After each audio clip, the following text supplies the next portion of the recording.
Hey guys, and welcome to A Gunner Down Under. In today's video, we're going to be reviewing the Arsenal vs Hull City FA Cup match. Okay, so the key point to take out of this game is we're going to a replay.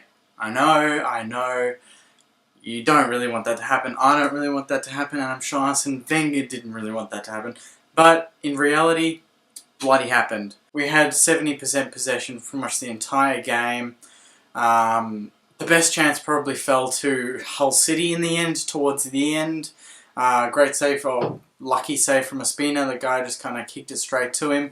But in the end, we had about 25 to closer to 30 chances compared to their 4 or 5. And we just couldn't make it happen. The downside was just the lack of ideas that we had at some points. I know that without Ozil there, we kind of broke down. But we don't want to have to rely on Ozil for all of those ideas. We want to have creators.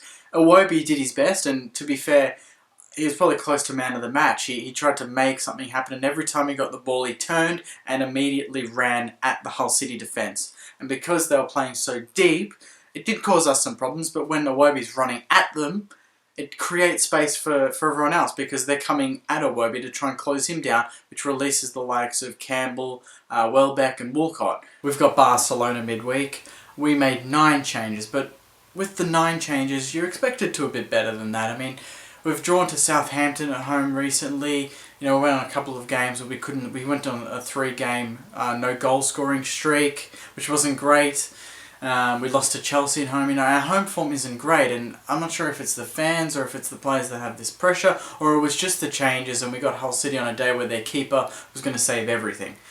Towards the end there, when we had the last-ditch effort with Sanchez, he tried to keep dribbling and get to the boundary line. Just shoot it first time, mate. Just go for it. It's the end of the game.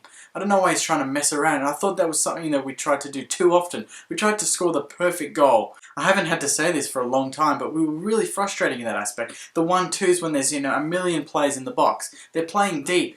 Take long shots. El Nene is renowned for that, I've been told, and he didn't even do it. The one shot that he took, he was backpedaling, and it just went, it wasn't even close. Ospina, there was a couple of chances that Hull City had on set pieces where he just didn't own the box, and there's one particular one where they crossed it in, and he could easily have just yelled and caught it, but he didn't say anything. It was like he was concreted in the grass, and Koscielny, risked an own goal and luckily got it away, but it was just that lack of communication with Ospina.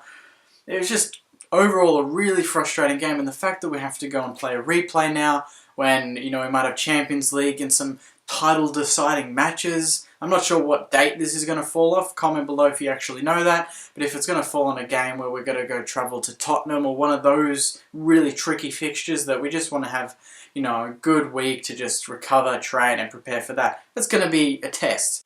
Mike Dean again, let's rate the ref. I give him a 0 because he missed about a million penalty shots. The one with Chambers, that was worse than the Vardy one that we copped last weekend.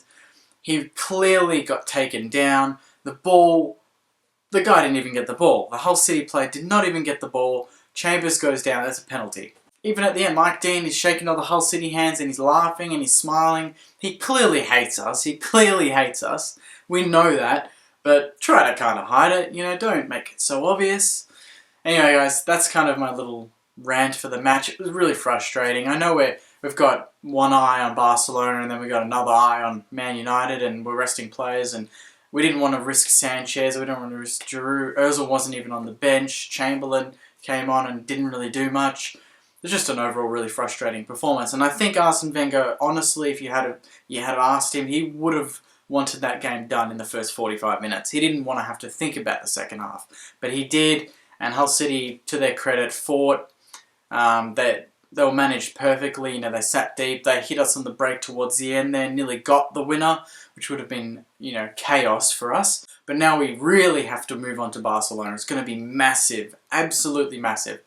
And I'm really hoping we don't go into Barcelona in that type of form. It's hard to judge. 9 players out, so you can see Bellerin, you can see Monreal, Cech, Ozil, Sanchez starting, Giroud starting. It's just a matter of, do we start Woolcott or Chamberlain? I mean, or Campbell. I'd love to hear that in the comments, actually, because none of them really put a foot forward today. I thought to make a claim for a starting selection in this match. I think if I had to pick someone, probably go the safer option and pick Woolcott. I thought he was pretty lively in the first half, but apart from that, he didn't do too much. Anyway, guys, that's it from me. This game was really frustrating to watch. I'd love to hear your thoughts on it below. Was it more us and lack of ideas, or was it just giving Hull City, you know, a bit of credit and they were just managed perfectly and just defended well and we couldn't break them down? Love to hear your thoughts. Anyway, guys, thanks very much for watching. My preview for the Barcelona game will be up in a couple of days, so looking forward to you guys watching and leaving some feedback. I'll catch you guys soon. See ya.